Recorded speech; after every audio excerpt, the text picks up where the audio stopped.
ನಮ್ಮ ವಿನಯ್ ಸರ್ ಅವ್ರು ನೋಡಿದ್ರೆ ತುಂಬ ಸಾಫ್ಟಾಗಿ ಕಾಣಿಸ್ತಾರೆ. ಸೊ ಹೇಗೆ ನಮ್ಮ ವಿನಯ್ ಸರ್ ಕೋಪ ಬರುತ್ತಾ? ಸಿಕ್ಕಾಪಟ್ಟೆ ಕೋಪ ಇದೆ.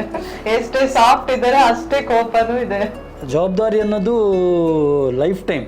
ಆ್ಯಂಡ್ ಇನ್ನೊಂದು ನಾನು ಇಲ್ಲಿ ಅಕ್ನಾಲೇಜ್ ಮಾಡಲೇಬೇಕು ನಿಮ್ಮ ಹಸ್ಬೆಂಡ್ ಬಗ್ಗೆ. ಅವರು ಬಲಗೈಯಲ್ಲಿ ಮಾಡಿದ ಎಡಗೈ ಗೊತ್ತಾಗಲ್ಲ. ತುಂಬ ಜನಕ್ಕೆ ಅದು ಎಜುಕೇಷನಿಂದ ಇರ್ಬೋದು ಅಥವಾ ಹಾಸ್ಪಿಟಲ್ ಮೆಡಿಕಲ್ ಫೆಸಿಲಿಟಿ ಇರ್ಬೋದು ಎಲ್ಲನೂ ಮಾಡಿದಂಥ ಒಬ್ಬ ಪುಣ್ಯಾತ್ಮ. ಇಲ್ಲ ಸರ್.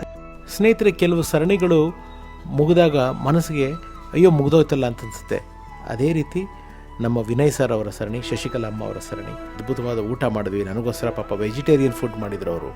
ಪ್ರೀತಿಯಿಂದ ಸ್ವಲ್ಪ ಬೇಜಾರಿಂದ ವಿನಯ್ ಸರ್ ಫ್ಯಾಮ್ಲಿಗೆ ಬಾಯಿ ಹೇಳಿ ಎಲ್ಲರ ಪ್ರೀತಿ ಮಮತೆ ನೆನಪುಗಳನ್ನ ಹೊತ್ತುಕೊಂಡು ನನ್ನ ಊರ ಕಡೆಗೆ ನಮ್ಮ ಮೈಸೂರು ಮಾರ್ಗವಾಗಿ ಬೆಂಗಳೂರಿಗೆ ನಾನು ಹೊರಟಿದ್ದೀನಿ.